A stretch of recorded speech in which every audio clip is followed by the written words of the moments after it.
हाल ही में अमेरिका ने 104 undocumented Indian immigrants को वापस भारत पहुंचाया।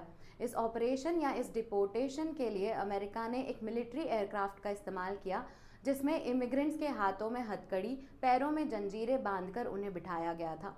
इस 40 घंटे लंबी फ्लाइट में सिर्फ एक ही टॉयलेट का एक्सेस था सब इमिग्रेंट्स को। अब इसी चीज़ को लेके, इसी इनह्यूमन बिहेवियर को लेके एक्सटर्नल अफेयर्स मिनिस्टर से पार्लियामेंट में, राज्यसभा में कुछ कठिन सवाल पूछे गए। ऐसे मुश्किल सवालों का उन्होंने क्या जवाब दिया और इंडिया का इस यूएस डिपोर्टेशन को लेकर क्या ऑफिशियल स्टैंड है, उसके बारे में क्या चर्चा हुई, वो हम आज के वीडियो में डिस्कस करेंगे। हेलो एवरीवन, मेरा नाम मोनिका है और लेट्स क्रैक यूपीएससी सीएसई में आपका स्वागत है। जो सवाल पूछे गए उसमें मेन सवाल ये था कि इंडिया ने क्यों खुद का एयरक्राफ्ट नहीं पहुंचाया अपने नेशनल्स को वापस बुलाने के लिए, क्यों हमने इतनी इनह्यूमन कंडीशन में अपने नेशनल्स को वापस एक्सेप्ट किया। This was the major question. उसके अलावा ऑफिशियल स्टैंड क्या है इंडिया का, इसके बारे में भी क्लैरिफिकेशन मांगा। But before all of that I have an announcement. अगर आप दिल्ली में रहते हैं या दिल्ली के आसपास के रीजन में रहते हैं तो आपके लिए एक बहुत अच्छा चांस है हमारे टॉप एजुकेटर्स से मिलने का।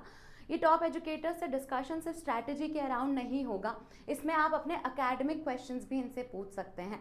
ये 9 फरवरी को हो रहा है। टाइमिंग आप देख लीजिए, 11 से 6 बजे। ये जो टाइमिंग है, ये जो मौका है, ये बहुत ही अच्छी गोल्डन अपॉर्चुनिटी है to interact with top educators. इसमें आप रजिस्टर कर सकते हैं। अगर आप अनअकैडमी का सब्सक्रिप्शन लेना चाहते हैं तो उस पर भी डिस्काउंट चल रहा है। 50% डिस्काउंट है, प्लस 6 मंथ्स का एक्सटेंशन भी आपको अवेलेबल है। इसमें आप एनरोल करने के लिए मेरा कोड MM05 का इस्तेमाल कर सकते हैं। MM stands for Monika Mandhania. आप इसका इस्तेमाल करेंगे तो जो भी डिस्काउंट है वो आपको अवेलेबल हो जाएगा।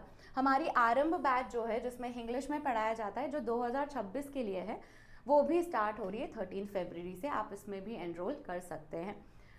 ऑल इंडिया मॉक टेस्ट भी अनअकैडमी का हो रहा है, जो 9 फरवरी को है। इसमें जीएस और सीसैट दोनों का पेपर है। टाइमिंग आप देख सकते हैं।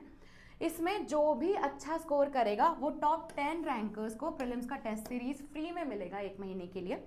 टॉप 30 रैंकर्स को सीसैट का टेस्ट सीरीज फ्री में मिलेगा 1 महीने के लिए। तो आप इसमें भी एनरोल करेंगे तो आपको फ़ायदा होगा। एक तो आप अच्छा स्कोर करेंगे तो आपका कॉन्फिडेंस बूस्ट होगा, साथ ही आपको आपको टेस्ट सीरीज का एक्सेस भी मिलेगा अगर आपका अच्छा स्कोर आता है तो।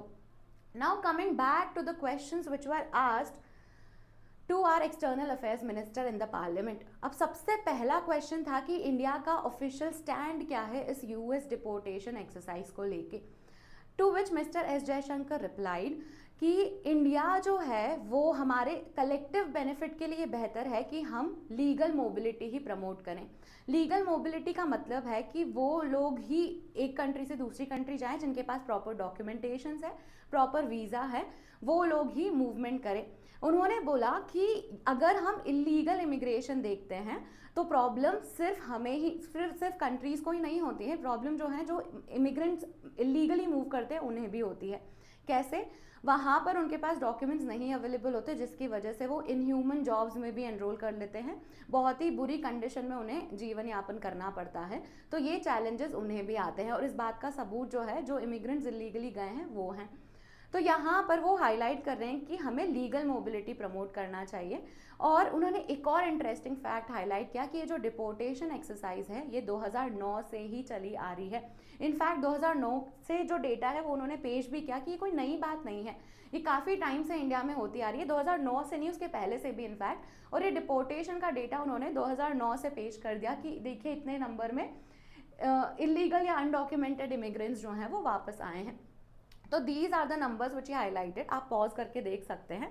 मैं थोड़ा सा साइड में हो जाती हूँ। ये एक फैक्चुअल डिटेल है जो यूपीएससी में तो आपको इस्तेमाल करने में नहीं आएगी, पर आप जनरल क्यूरियोसिटी के लिए देख सकते हैं। Now coming back to the previous question कि इंडिया का ऑफिशियल स्टैंड क्या है, तो ही सेड कि हम इलीगल इमिग्रेशन को कर्ब करना चाहते हैं।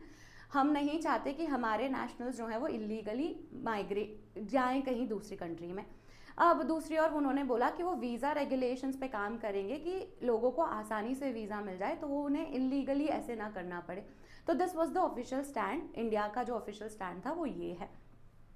दूसरा क्वेश्चन जो है कि हमने क्यों नहीं एयरक्राफ्ट भेजा, क्यों हमने मिलिट्री एयरक्राफ्ट से अपने इमिग्रेंट्स को लेकर आए, हमने क्यों नहीं अपना एयरक्राफ्ट भेजा जिसमें हम अच्छी कंडीशन में उन्हें लेकर आ सकते थे। टू विच ही रिप्लाइड कि जो डिपार्टमेंट है यूएस का जिसका नाम है ICE,